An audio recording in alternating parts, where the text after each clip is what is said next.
Спортско-рекреативниот центар Аква на 8 април беше домаќин на традиционалниот тениски турнир за ветерани, на кој учествуваат 20 тенисери од повеќе градови во државата.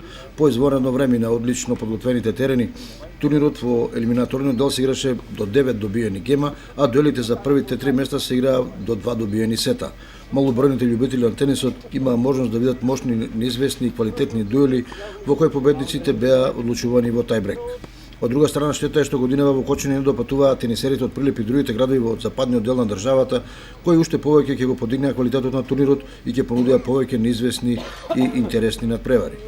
Победник на овогодишниот турнир е кочанецот Благој Четемелков, кој во финалето по тешка борба го совлада Лазар Мицов од Кавадарци во сетови 2:0, во првиот 6:4 и во вториот 7:6. Во борбата за третото место Аце Христов од Скопје беше поуспешен од Панче Арсов од Штип.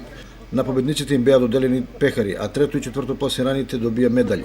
Инаку турнирот беше отворен за сите заинтересирани рекреативци кои со пријавата требаше да уплатат и по 300 денари котизација.